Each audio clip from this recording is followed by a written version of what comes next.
match a été moins éprouvant nerveusement que ceux d'avant, non? T'as vu d'en haut? Ouais, non, c'est certain qu'on avait fait du haut niveau, au niveau nerveux sur les 2 derniers matchs, c'est certain.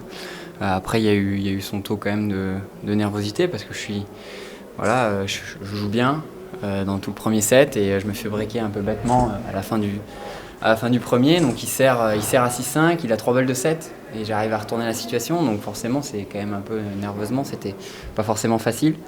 Mais voilà, je suis très content de moi parce que j'ai pas lâché. J'ai réussi à inverser la tendance dans le premier, faire un super tie-break, vraiment un tie-break de haut niveau.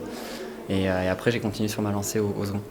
Oui, tu arrives en finale, super, enfin, un peu plein de confiance, on a l'impression. Ouais, c'est certain, j'ai fait beaucoup de matchs, j'ai joué des très très bons joueurs. Donc j'arrive avec pas mal de confiance. Voilà. Par contre, il y a la fatigue qui va avec aussi. Je vais t'en parler. Voilà. Comment Mais attends, je m'excuse. Merci. Pardon. Donc non, forcément, j'arrive avec beaucoup de confiance. J'ai gagné 4 matchs accrochés. J'ai su gérer les moments importants. Donc j'arrive là-dessus, c'est pas un problème. Je sens bien la balle, je me sens bien dans cette salle, je me sens encouragé. Voilà. Donc c'est génial. Et maintenant, à voir dans quel état je vais arriver demain. C'est certain que j'ai enchaîné depuis 4 jours, j'ai enchaîné 4 gros matchs. D'accord. Un mot sur la finale. Comment ça se gère bien une finale? Il y a une recette magique? Il n'y a pas forcément de recette magique. Ce qui est certain, c'est qu'une finale, c'est le 5e match dans un tournoi, en tout cas en Challenger. Donc on arrive avec un peu de fatigue, il faut arriver à gérer ses émotions. Mais je doute pas de moi avec le public qu'il y a derrière moi. J'ai l'impression que ça peut me donner des ailes. Donc on va voir ce que ça donne. Après, il y a ce dicton qui dit une finale, ça se gagne. C'est pas forcément sur le niveau de jeu que ça se joue, mais il faut arriver à gérer les émotions et à gérer tout ça. 2 finales gagnées en double. Donc là, j'imagine que tu attends avec impatience le match de demain.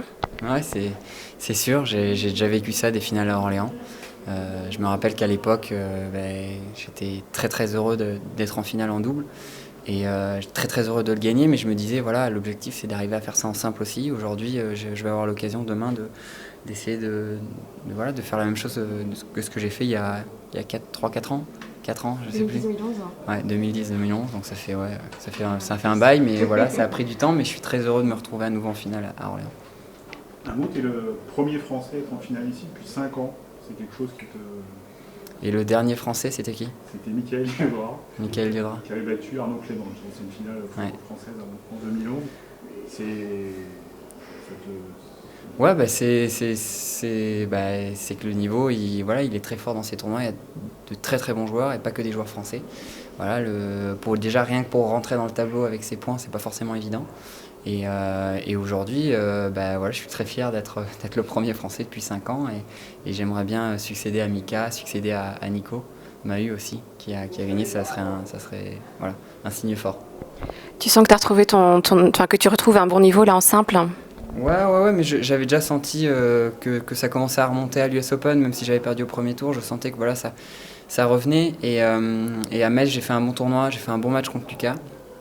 Et je suis arrivé ici forcément avec beaucoup d'envie, beaucoup de motivation pour tout donner sur le terrain. Et j'ai été bien récompensé pendant 4 matchs. Et on va voir ce que ça donne demain contre un très bon joueur en finale.